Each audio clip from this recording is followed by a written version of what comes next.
Okay, so you think you know cats, huh? Well, get ready, because this deep dive is gonna blow your mind. We're not just talking basic cat stuff here. This is like diving deep into the mind of, well, a cat philosopher.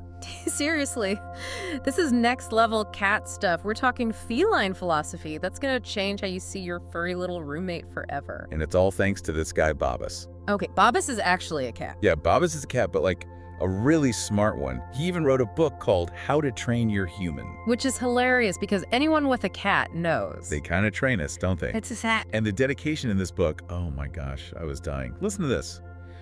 To Prince Leopoldino, who taught me the power of a well-timed hairball.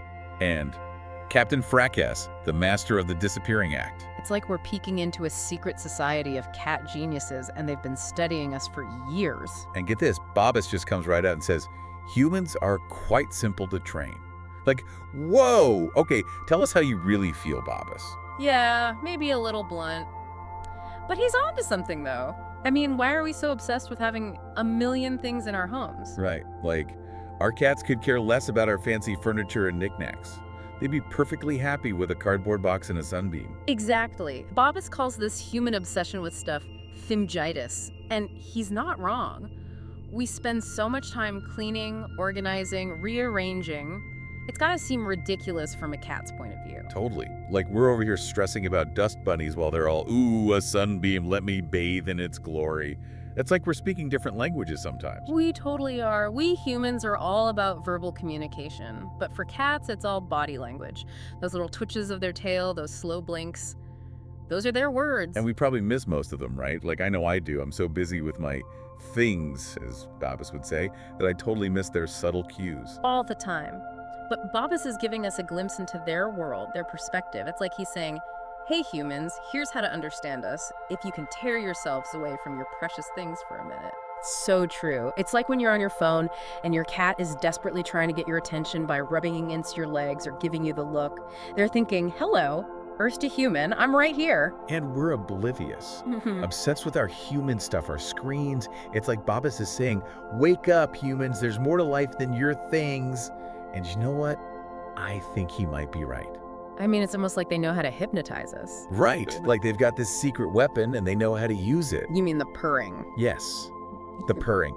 Bobbus calls it a strategic weapon, and I'm telling you, he's not wrong. Oh my gosh, when my cat curls up on my lap and starts purring, I'm like putty in his little paws. It's like, oh, my stress just melts away. Of course.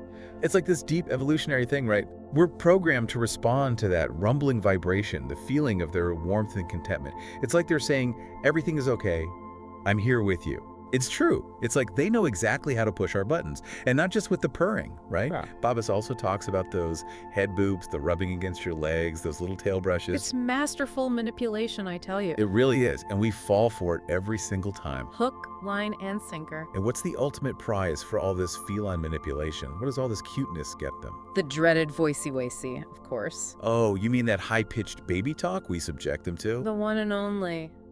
Bobbus seems to find it endlessly amusing. This way we humans devolve into incoherent babble at the mere sight of something cute and fluffy.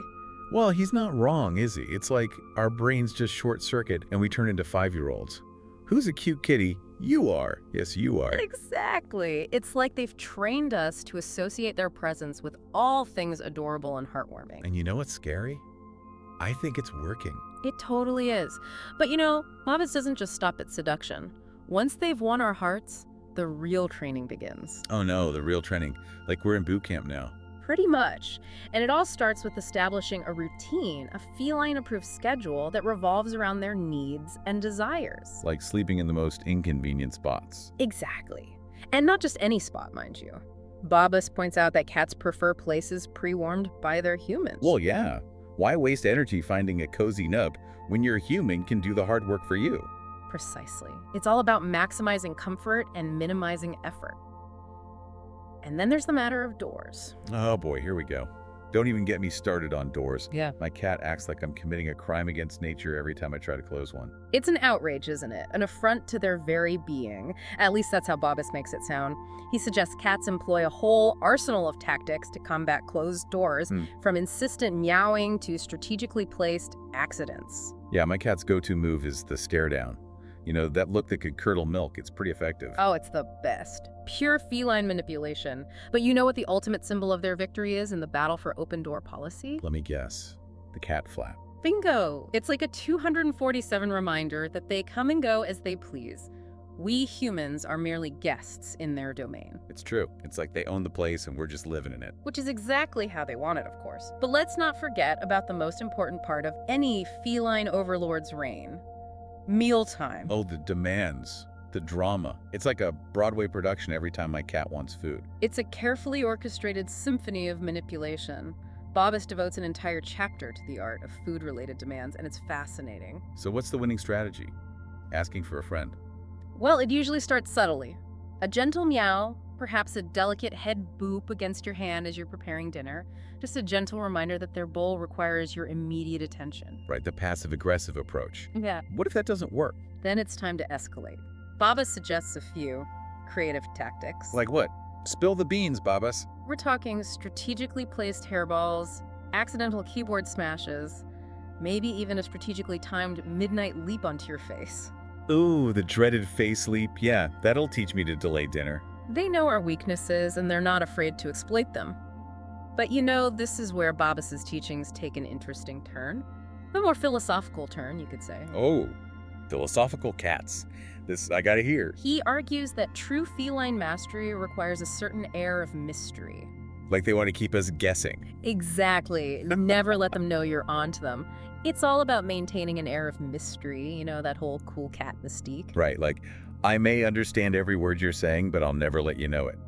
Genius. Pure genius. And then there's the art of disappearing, as Bobbis calls it. You know how they just vanish into thin air sometimes? Oh yeah, like they have a secret portal to another dimension hidden somewhere in the house. Yeah. 1 minute they're there, the next, poof, gone. It's like they need their alone time, their space, to recharge their feline batteries. Makes sense. We could all use a little more of that, am I right? But you know what's funny? As soon as they disappear, we're like, where'd they go? I miss them. That's the beauty of it. It's strategic absence. They know how to make us miss them. And then, just when we're about to launch a full-scale search and rescue mission, They reappear, as if nothing happened. exactly. And we're just so relieved they're back that we forget to be annoyed they were gone in the first place. They're playing us like fiddles. Totally. Okay, but what about those, gifts they leave us? You know what I'm talking about. You mean those tokens of affection? Those little treasures they deposit on our doorsteps with such pride? Yeah, the mangled birds, the half-chewed rodents. It's like they're trying to say, I caught this just for you. Aren't I the best hunter ever?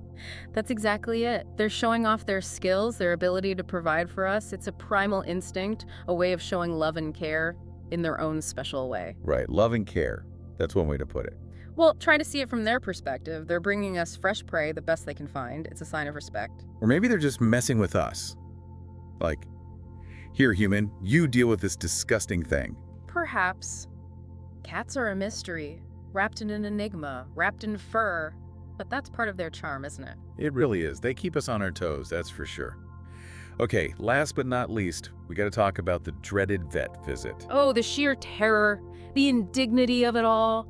Bobbis calls it sudden, inexplicable alterations, which I think is pretty spot on. 1 minute they're lounging in a sunbeam, the next minute... They're being poked and prodded by strangers in white coats. Can you imagine the trauma, the betrayal? It's like their whole world is turned upside down. It's no wonder they hide under the bed for a week after a trip to the vet. So what have we learned today?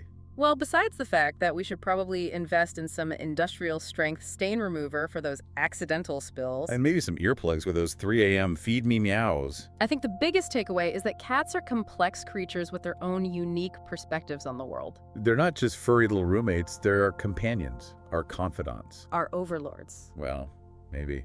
But that's part of what makes the human-animal bond so special, isn't it? It really is. And who knows, maybe by trying to see the world through their eyes, even just a little bit, we can learn to appreciate them even more. Absolutely.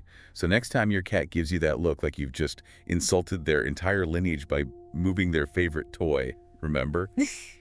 They're not just being difficult. They're living their best feline lives by their own rules. Exactly. This has been an amazing deep dive. Big thanks to Bobbis the Wise for sharing his or their wisdom with us. May your catnip be potent and your scratching posts ever sturdy. And until next time, happy training, everyone. It's your father.